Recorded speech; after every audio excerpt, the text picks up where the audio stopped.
Olá, estamos iniciando mais um Cidadania. Eu vou entrevistar os antropólogos João Pacheco de Oliveira e Sônia Magalhães. O professor Pacheco é presidente da Comissão de Assuntos Indígenas da Associação Brasileira de Antropologia e a professora Sônia Magalhães é da Universidade Federal do Pará e integrante do grupo de trabalho que trata de populações tradicionais, meio ambiente e grandes projetos da Associação Brasileira de Antropologia. Muito obrigado por ter aceito o nosso convite. E nós vamos conversar sobre a hidrelétrica de Belo Monte. Não é? Essa obra no Rio Xingu que está provocando uma grande polêmica. Antes de entrarmos propriamente na entrevista, nós vamos assistir um VT produzido pelo nosso jornalismo. Por favor.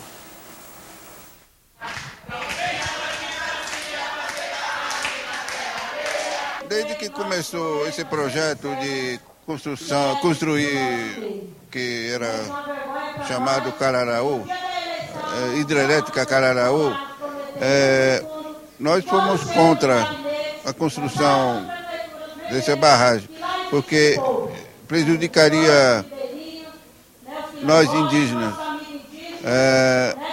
prejudicaria a terra indígena, a floresta que eles têm. E para onde que eles vão depois da lagoa do Belo Monte, inundar tudo essa terra? Para onde que eles vão? Não tem morro lá. Eles vão ficar em cima do morro? Ou para onde que o governo vai arrumar outra terra para eles? Toda terra já está ocupada. Então essa é a preocupação nossa. Os indígenas têm participado do encontro, mas eles não entendem as palavras técnicas. Quando vai falar os técnicos sobre Belo Monte, eles não entendem muito. Então, não sabe como é que vai ser, se construir em Belo Monte, como é que vai ser? Vai alagar alguma terra ou só um canal de tubo que vai gerar? Não vai ser isso, vai fechar o rio e aquele água vai se juntando, vai virar uma lagoa muito grande e vai inundar a terra e floresta. E mata a floresta, inunda a terra. E para onde que os indígenas vão?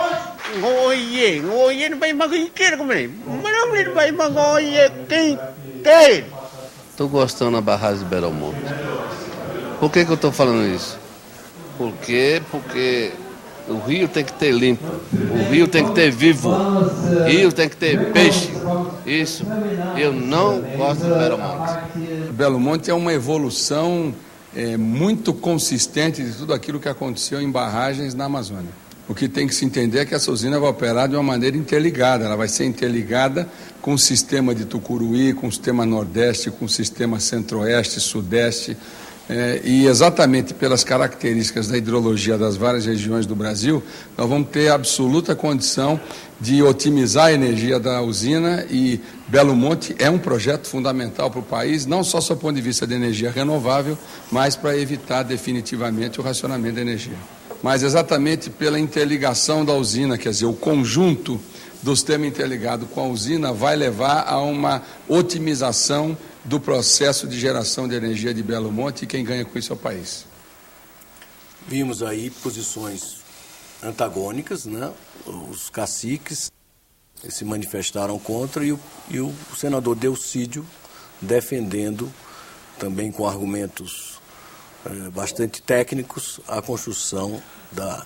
Como é que vocês, antropólogos, se posicionam nessa polêmica? Acho que talvez fosse interessante resgatar um pouco a intenção desse seminário, porque ele aparece através de um depoimento do Raoni, do Megaron, mas ele, na verdade, teve toda uma intenção mais ampla e ele pretendia reunir pessoas como os indígenas e também populações ribeirinhas estavam sendo afetadas pela obra, mas também ouvir órgãos de governo. Foram convidados a FUNAI, o IBAMA, o Ministério, realizado na UNB pela Associação Brasileira de Antropologia. Recentemente. Então, a nossa intenção não foi, na realidade, foi de produzir um encontro, produzir uma reflexão e produzir subsídios à opinião pública e à consciência nacional em relação a isso, né?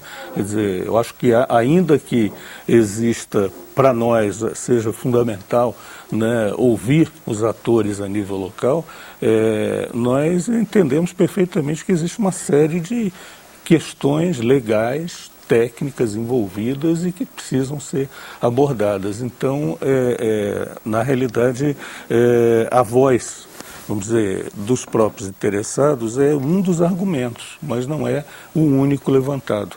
E talvez os argumentos mais importantes não tenham tanto a ver com riscos que seriam talvez irracionais em relação à obra, mas, na verdade, a forma como a obra está sendo conduzida, com uma precipitação muito grande, sem que os estudos técnicos sejam realizados e sem que as populações que trabalham, que estão envolvidas nesse processo, tenham segurança sobre a salvaguarda de seus direitos e a condição de vida.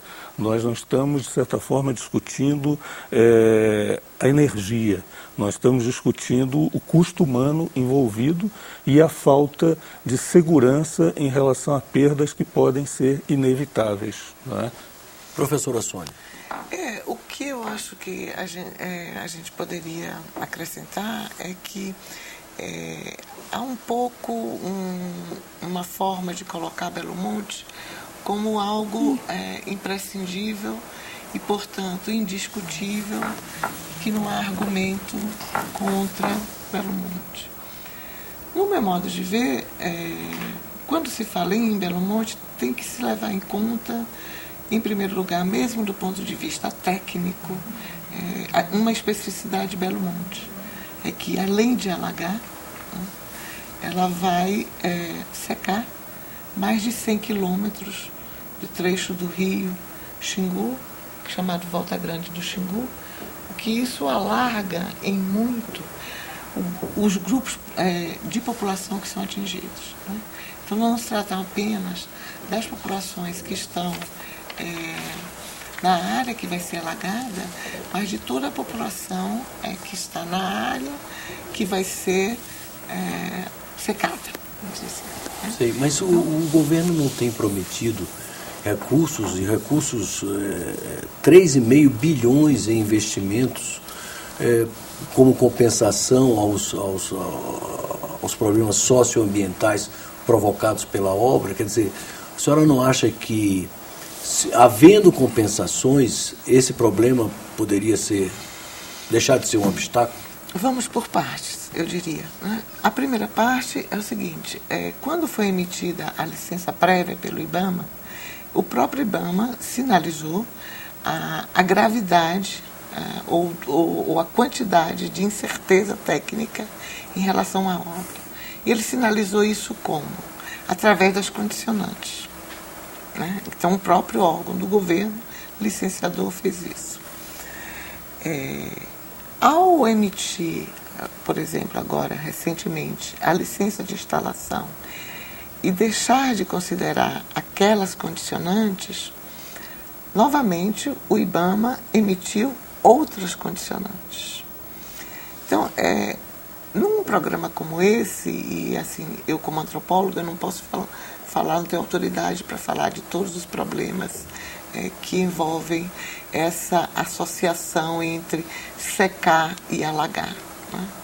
Mas o que eu posso chamar a atenção é que o próprio órgão do IBAMA, né, ele está sinalizando a todo momento a gravidade do que é a construção de Belo Monte, tanto do ponto de vista social, como do ponto de vista ambiental e do ponto de vista técnico, no que diz respeito, por exemplo, à qualidade de água e etc., que não é o meu assunto. No que diz respeito aos milhões, aos bilhões,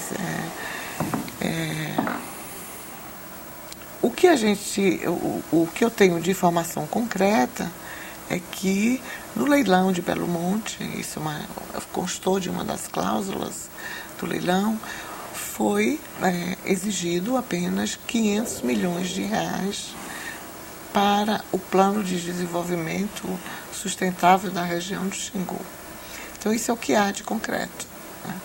Então, mas, de todo modo, mesmo considerando que sejam tantos bilhões, eu concordo inteiramente com o professor João Pacheco, que há questões anteriores que têm que ser postas na mesa, né? E aí eu queria voltar à minha primeira fala, quando se falou da energia como interesse geral e inquestionável. Eu preferiria colocar como interesse geral e inquestionável a situação onde você tem ameaças graves, né? A extinção de espécies, a perda de biodiversidade, a extinção de culturas, a extinção de línguas indígenas. O professor João Pacheco está aqui, pode explicar muito bem o risco que se corre. E, sobretudo, como uma decorrência da forma como o processo tem sido conduzido, ameaça a paz, né? A paz